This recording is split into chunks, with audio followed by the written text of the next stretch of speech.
Hello and welcome to Sean White's Solar and Energy Storage Podcast.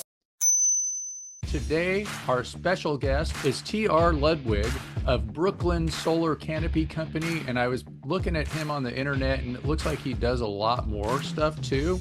So instead of me fumbling around, giving an introduction that's really long and I don't know him as well as he knows himself. So, hey, T.R. Ludwig, what's happening? And let's know what you're up to and what you do and all that kind of stuff. Yeah, absolutely. Hey, Sean, thanks for having me on here.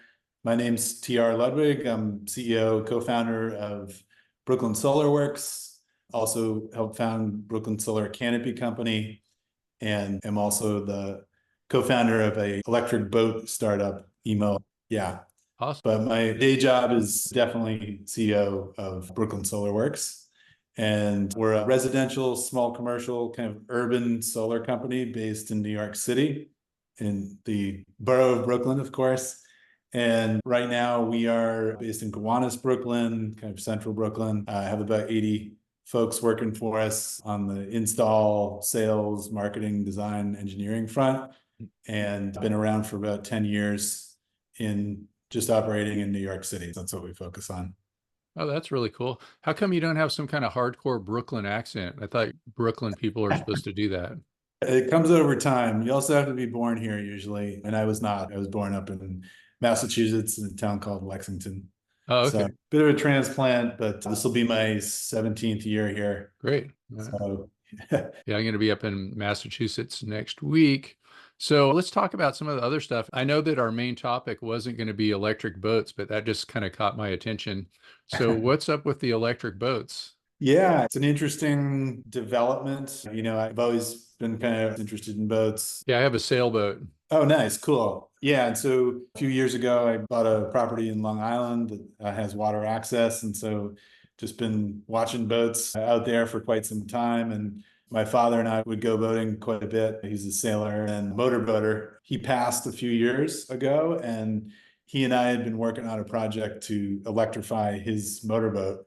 And in the process of doing that, I got really into it and realized that it was something that was very analogous to the solar business, similar equipment and components, and that the opportunity in electrifying pleasure boating was just so nascent and untouched that I said, why not check it out? And happened to meet a great business partner who is also a certified boat captain and just hardcore sailor as well.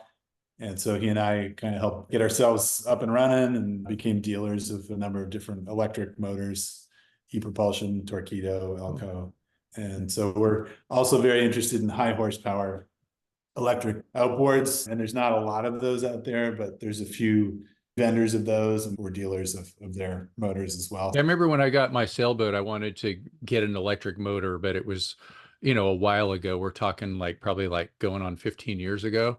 And Oh, so yeah. it would be like super expensive and it was so heavy, it sinks your boat pretty much if you wanted to have any distance on it. Yeah. And then my brother, he had a two-stroke up in Alaska, this kind of large skiff.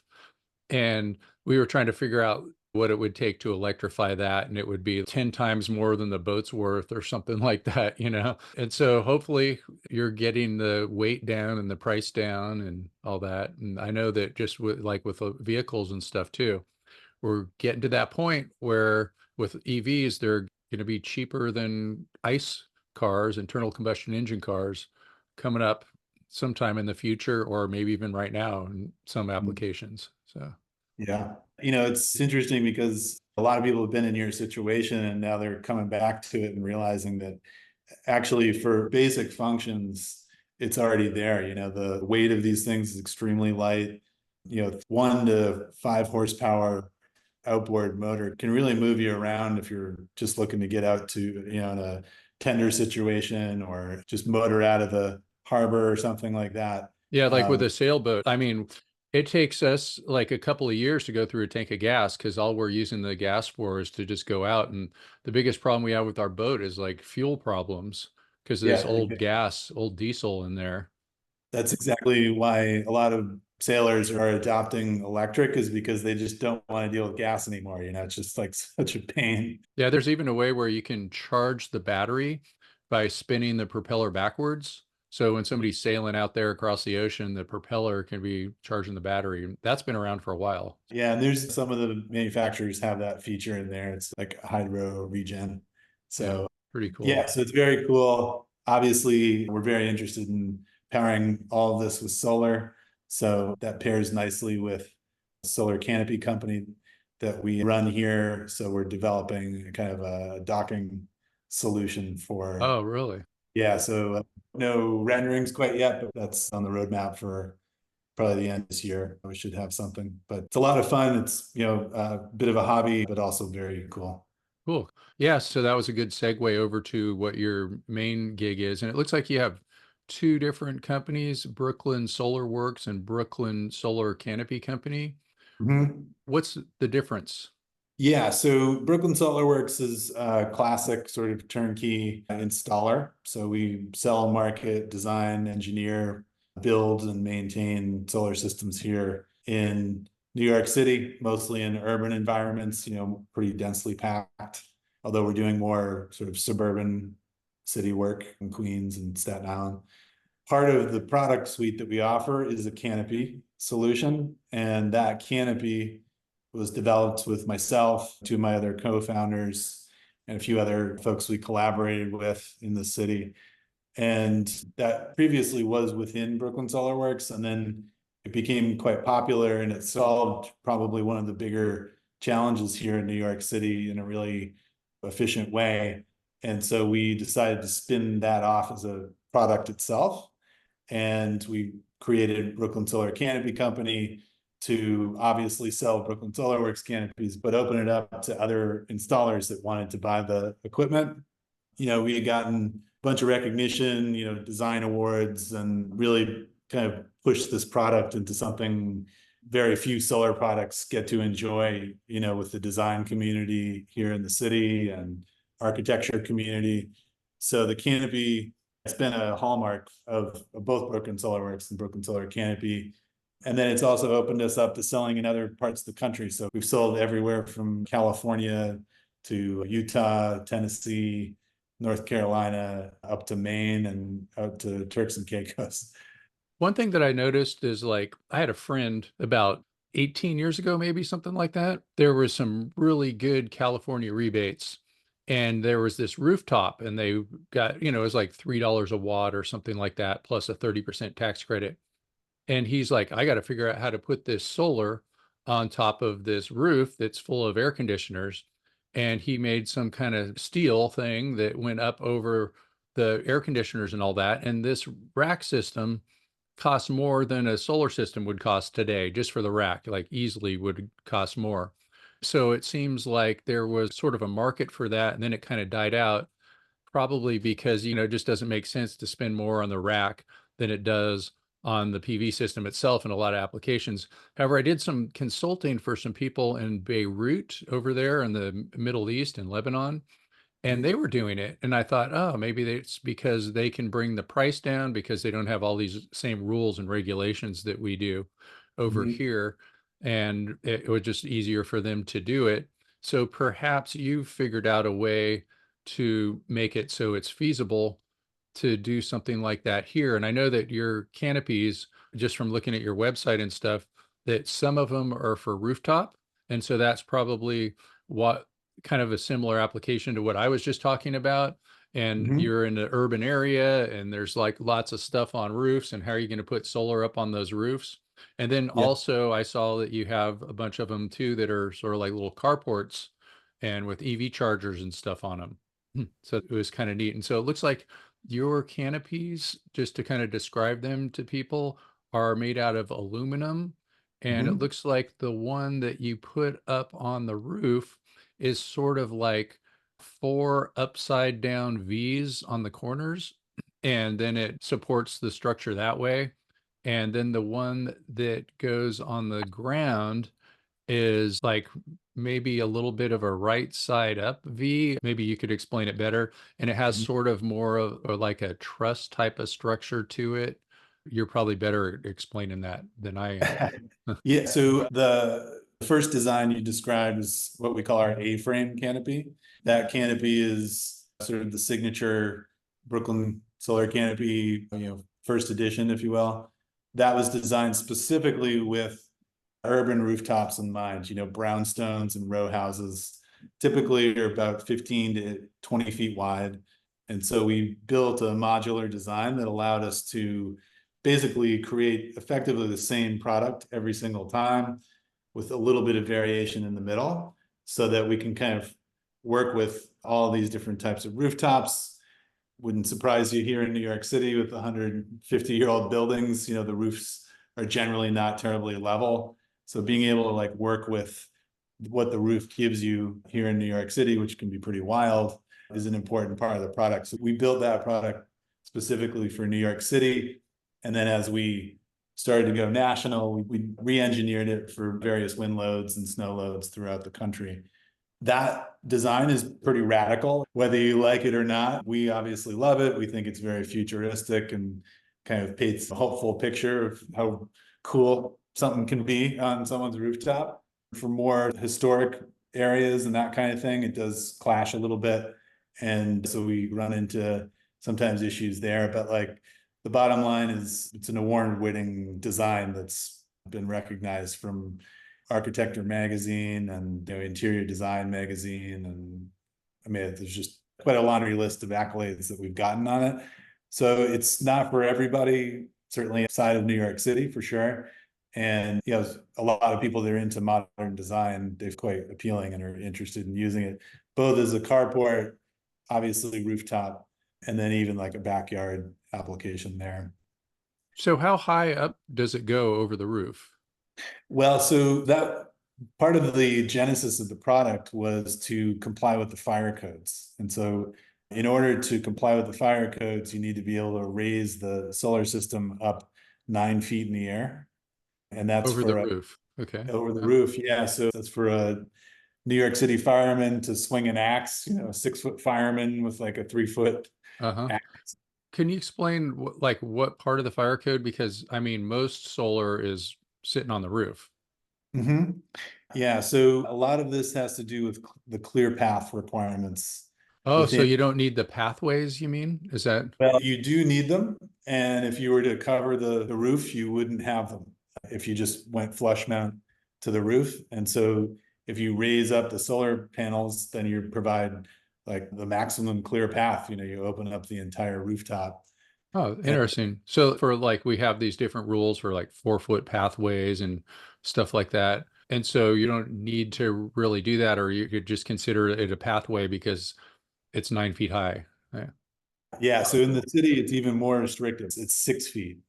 So Okay. Yeah. New York City has all kinds wide of weird corridor, requirements. 6 foot wide and 9 foot tall corridor from the front of the building to the back of the building. Ah, So that, on a 6 foot wide requirement on a 15-foot wide building, you're carving into over half the requirement there. So like generally people were getting very small systems, but as we developed the canopy further, we were able to get like much larger solar systems on the roof of something that would normally be, a 2 or 3 kW system. Now we can get 10 kW great. on a small one. So the other nice part about that is that it can kind of scale infinitely lengthwise. So like there's a width of the building, but that building could be very long. And so all we have to do is just keep adding trusses, adding more A-frame modules to it, if you will. And so you can build pretty large systems.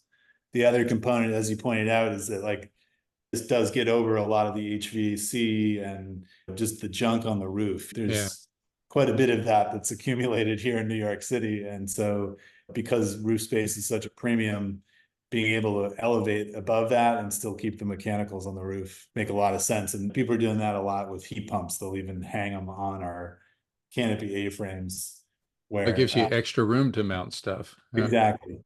And I imagine the shading of all the equipment makes the equipment last longer. Yeah, exactly. It does work quite well for that purpose. Previously, they put in big steel dunnage like across the parapets. And that's just, again, another big steel job. You need a big crane and that kind of thing. So like with the canopy, we also had a key design criteria of being able to make it easy to install that didn't involve cranes. And so I'd say about 90% of our canopy jobs, we're not using a crane. We're just bringing the component pieces and components up on their own. And they're carryable, 40, 50 pound members. So it's not something that's requires 10 people to carry. So we'll either hoist those or carry them up or use an elevator if it's available, of course. But, it's modular in that sense too. So it's not this big monolithic thing and we're not welding on site. All of it bolts together once we get it up there. So we've designed it to be as much of kind of erector set as possible. So it's easy to install also. That's the other benefit. Whoever the folks are in Beirut or your buddy out in California, like I bet you it took more than a day for them to. Oh, sure. Yeah. Collect. They had to design it and figure out how it works and all that. Yeah. Exactly. Yeah. And if they're welding on site, that can be pretty hairy sometimes. So all of it's prefabricated, pre-sized, and we deliver it and install it in a day. That's pretty cool. How do you attach to the roof usually? I guess just kind of all different ways, I'd imagine. Yeah. So, there's a number of different attachments. Generally, we're attaching to like wood roof rafters and wood sheathing, retrofit of a brownstone. That we have a very heavy duty track that we lag bolt into the roof, waterproof and seal around the connection points there. And then that track has a sort of a top flange. And then there's sort of a duckbill fitting that fits right on top. It's a clevis that fits right on top of that flange. And then we bolt through it. So it's a very strong connection. And generally that's our main method of connection. But depending on the roof type, there might be a concrete roof or something like that, or we're mounting to a parapet. And so we'll usually use Hilti connections for that. So, we tried a bunch of different types and those are kind of the ones that we've settled on. Mm-hmm. Awesome. So is most of your business the rooftop canopy, or how much of your business is the carport type of canopy here on the ground? Yeah. So in New York City, it's almost entirely rooftop. We started doing some carports. The reason carports are behind is because the zoning in New York City was pretty restrictive to them for a long time. New York City just adopted some new zoning rules that have opened things up quite a bit for carports. And so we've started going down that road, literally. The thing about carports is that it's kind of a different deal. You have to have the right zone, of course. You'd have to have someone that could actually use it to charge if they wanted to use it as a true carport. So it becomes a little bit more involved. We like those projects because they're fun and we love EVs. So we want to make sure that we're developing that. But yeah, we're primarily doing all rooftop canopies. I'd say it's at least 90 to 95% there. And then we also do tilt racks, which are pipe rack systems. We use Hollander clamps, Schedule 40 piping to build up a pipe rack that we then build a smaller solar system. Anywhere from call it 10 to 15 panels is usually what we would call a tilt rack. And then beyond that, if we're doing something larger, usually it's a canopy. Great. So like a pipe rack, that's kind of something that's been around for a while that different manufacturers are using and all that. Yeah, So, exactly. and just using plumbing pipe pretty much. And it gets engineered and you can do it that way as long as, the engineer has to sign off on it. And I noticed too that you have like the UL. Which UL are you going for? Oh, on the canopy? Yeah. I want to say it was 1731 or something like that. Is it a 2703? Yeah, it's basically, like the bottom and grounding so that, Yeah. which we thought was important. There's a number of other companies out there that just do canopies and they don't bother, but this is such a product that we felt like we really needed to make sure that we went through all the right channel. Yeah. We interrupt you for a very important announcement. Sean White's Solar and Energy Storage Podcast has been brought to you by Sean White's Solar and Energy Storage Podcast. That's right, Sean White is sponsoring his own podcast, and he wants to remind you to go check out some of his classes. You can go to SolarSean, that's solar, SEAN.com, and then click on the links to check out his classes. You can check out his heat spring classes, and you can also hire him to teach classes for you, like at your company, something like that. Now back to the show. And then also you're on the NYSEIA, so that's New York Solar Energy Industry Association. You're the treasurer, I guess, so you're on the board. Yep. And also, too, since you're in New York City, I hear that it's crazy over there figuring out like what code you're on and all that kind of stuff. So it's kind of difficult to do business. I don't know what version of the NEC they're on, but it's at least 10 years behind, right? Is it Yeah. They're on a version of 2008. 2008 NEC? And so Yeah. right now we're in 2024. So what is that, 16 years? And Yeah. any time when they're going to change? And I guess, Well, yeah, I mean, they've discussed it many times, and they recently have said that they're going to go move up to, I think, the 2020. uh-huh. So they're going to just make a big jump, a 12-year jump. Big jump. Yeah, but I don't know. I mean, it's ironic because now all these other UL standards are to move into things that may not require rapid shutdown and all these other sort Yeah. of.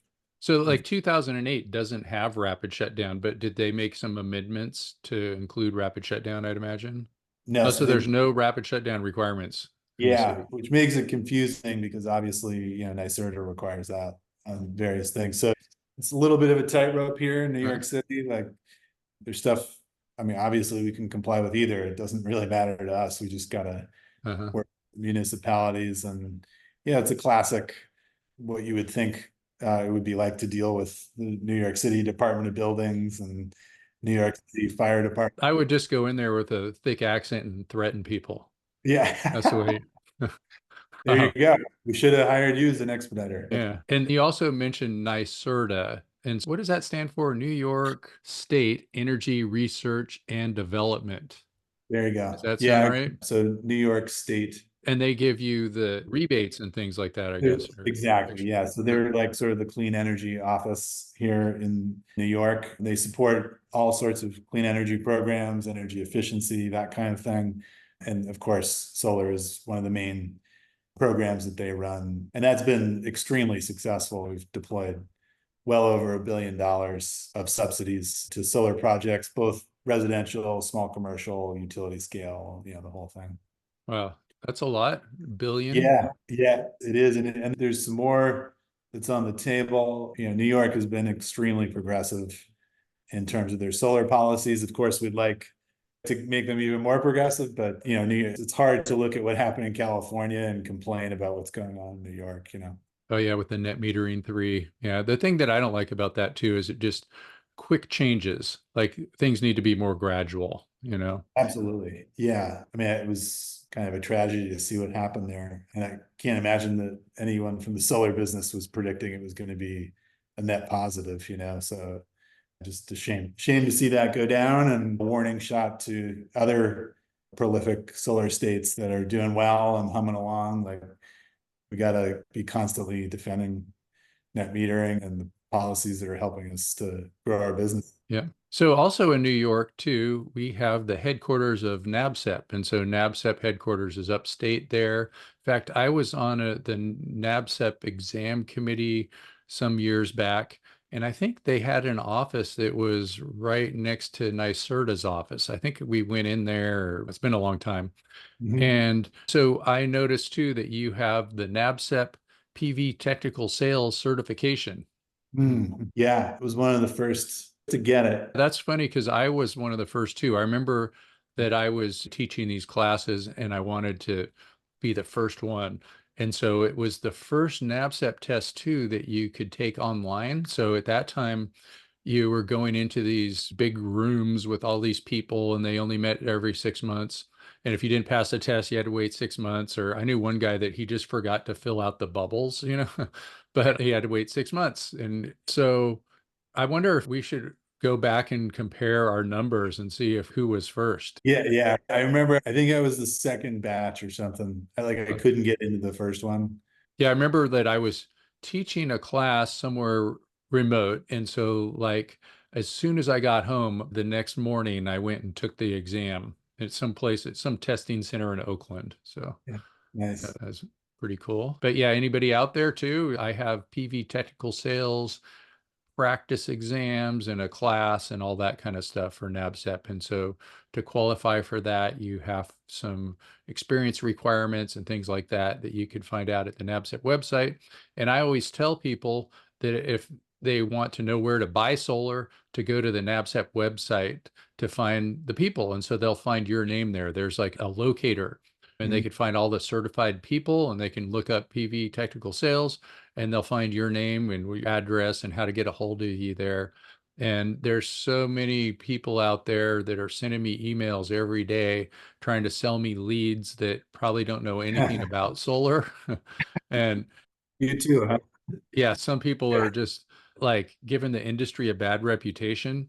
And so I always recommend that they go to the NABCEP website, and that's a good way to find an installer Yeah. and a salesperson and all that kind of stuff. Yeah. Exactly. Yeah. It's a big deal. We support all our folks here at Brooklyn Solar Works with trying to go for NABCEP certifications, either just entry level. And if there's someone that's maybe not necessarily specific, someone who's just in the business, very interested in it, we'll support them there. If it's an installer, help them try and work their way through to become a certified installer, technical sales. Like, it's a really good credential to have out there. And I think increasingly more important, right? With just kind of the massive growth of solar, also the massive growth of unscrupulous solar Yeah. companies, unfortunately. And we're a really big proponent of making sure people know what they're getting and standing behind the product. So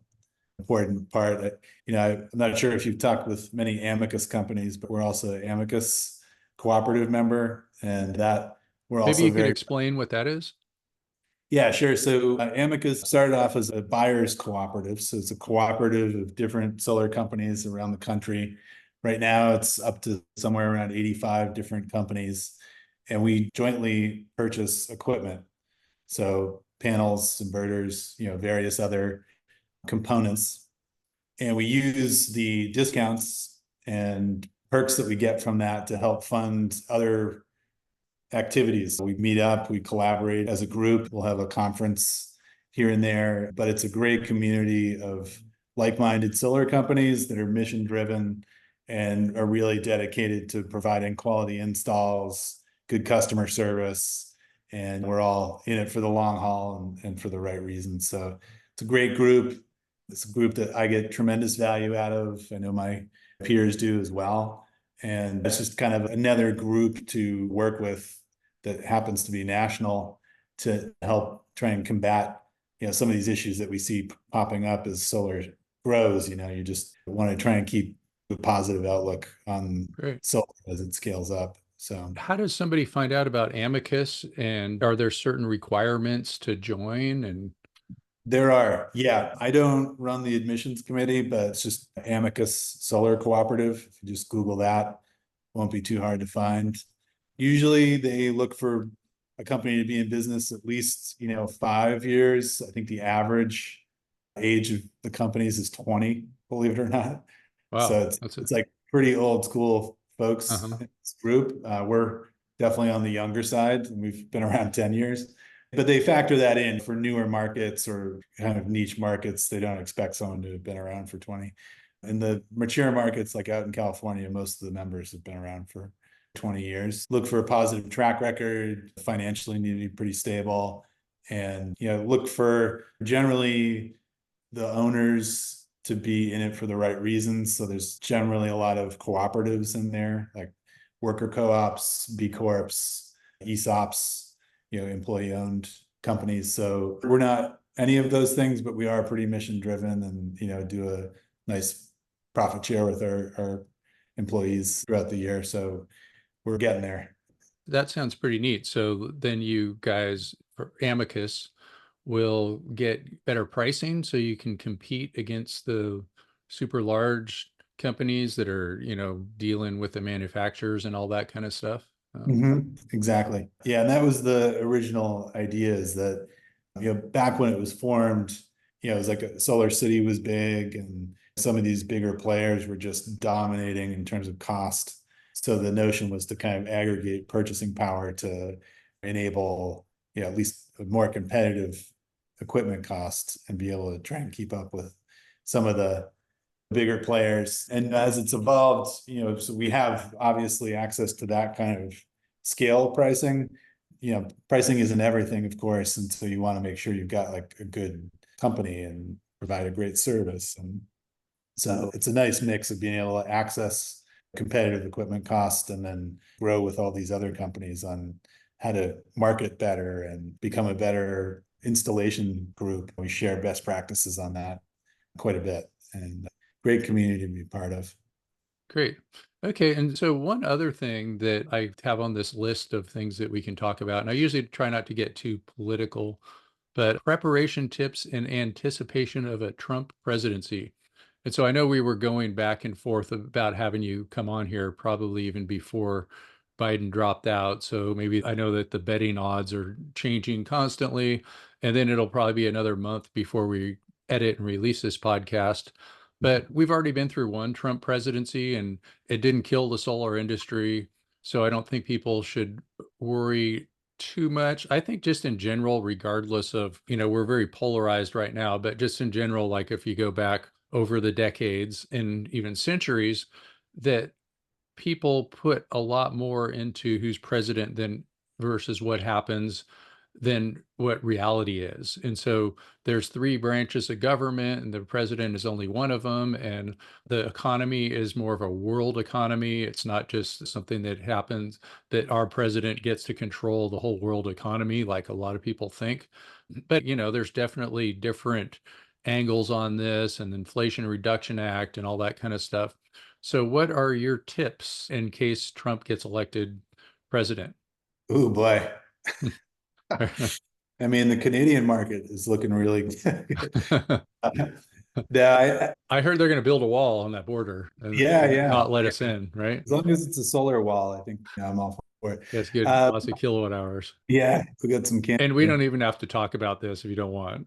Yeah. Yeah. No, I'm very happy to talk about it. And you're in New York, so you might have a good job putting some solar canopies on top of Trump Tower, huh? That would be tremendous. I think I'd retire after I did that. But Like gold-plated racks yeah, to I mean, match. we could pull it off. Yeah. So we observed the same thing, like there was a giant letdown, a very depressing day when he got elected last time. But we found that like it did help sales, people wanted to do something to kind of combat what they perceived as a pretty negative outcome of that election. We weathered the storm. I can say that he's not very effective. That was my assessment of all of what he did there, was he didn't really get a lot done necessarily. And so I guess I wouldn't love it, of course, but I'd be pretty confident that not much was going to happen that would harm the solar biz.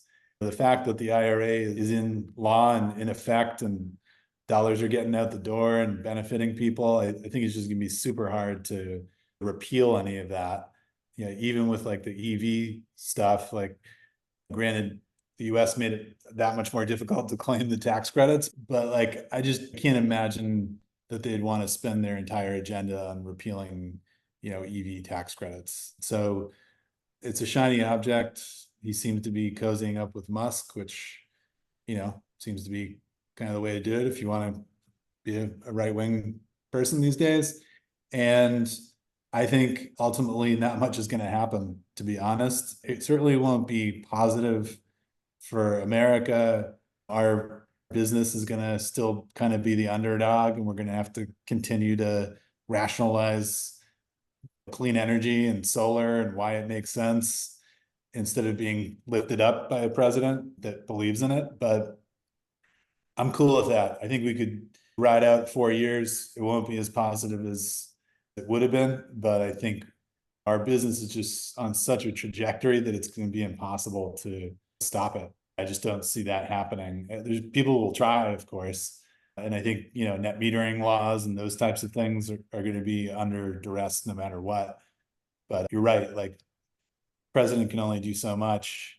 If Trump gets a majority in both chambers, then I think we might need to batten down the hatches a little bit. But even then, he's already had that and he really didn't get much done then either. So yeah, and it's also like a good part of the economy. And who wants to kill the economy? It doesn't make him look good if he right. gets a million people laid off or whatever it would be. So Yeah, it would just be pretty silly. And in Florida and Texas, like not sure you want to be messing with jobs down there.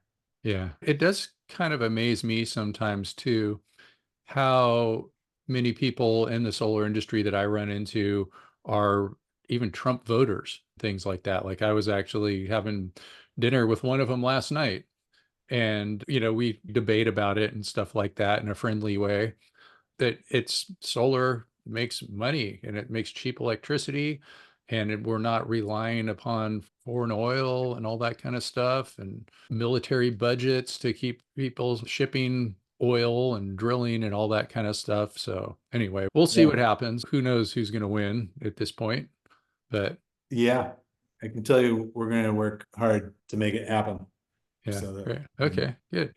he doesn't win. Yeah, all right. Okay, great. And let's see, so is there anything else that you want to talk about or cover here today? I guess I've done solar in a number of different contexts, and I would say that doing solar in New York City is like pretty unique, and it's pretty awesome to be able to wake up in the morning and look out, and I can see our own systems from my apartment building. And Awesome. as we've grown, our canopies become quite visible. And so it's just really gratifying to have had this vision, 10 years ago, that we could plaster New York City with solar canopies. And then here we are, there are places in the city where you can drive around in almost any block and you'll be able to see one of our canopies out there. So it's like really nice to see the progress, and it's kind of unmistakable when you see one of our systems that it's ours. So Great. that's been really, really cool. And we're like super fortunate to have the support of a lot of different communities to make it happen. But very grateful there. And I'm also very, very grateful for my business partners that help, build this thing from an idea to where we are now. There's just no way it would have happened without Galen and Mark and Steve and Joe and Sam and All right. all the guys that Uh-huh. have make it happen over the. So how do people find you? Maybe we start off with just the website where to find the solar canopy so people can go out there and bring you a couple suitcases of money so they can get some of Yeah. your canopies. So Brooklyn Solar Canopy is just www.brooklynsolarcanopy.com. That has a few different tools to basically price out your own canopy online. And they buy them just directly from you, and then they can install them anywhere. You can install them anywhere. It comes with the engineering stamp, so we should be able to do that. We'll be at RE Plus Oh, great. I'll see you there. Yeah. in September, so feel free to jump by the booth. And then Brooklyn SolarWorks is just www.brooklynsolarworks.com. Great. The electric boat company is Emo Electric, and that's www.emoelectric.co. Huh. For emo electric, does that mean you have to like paint your fingernails black and stuff? Isn't that like emo? Yeah, right. We were gonna go with that motif, but You got to hire like a teenage girl that, right. Yeah, to so, be a spokes lady. uh-huh. Where we started the business is in East Moriches, New York, and Okay. so Great. And then how do people find you? Like, I guess you got LinkedIn. So I just found you pretty easy. I put TR Ludwig and there you went, right up there on my not a lot LinkedIn. of us swimming around out there, so it should be pretty easy to find me. Great. Are you related to Ludwig von? Is he Mr. No, Beethoven? nor am I related to the drum company of Ludwig. Okay. Yeah. You just have to figure out how to go back far enough. Yeah, somewhere. I'm sure Ancestry has us linked up somewhere. Yeah, great. Okay. Well, thanks for being on the podcast. Thanks a lot. Yeah, great talking. All right. And thanks for listening to Sean White's Solar and Energy Storage Podcast. To learn more, go to Solar, SEAN, that's solarshawn.com, and get yourself NABCEP certified, such as the NABCEP PVTS, that's the NABCEP PV Technical Sales Certification, just like TR Ludwig has. And isn't that a great certification? Totally. All right. Thanks a lot.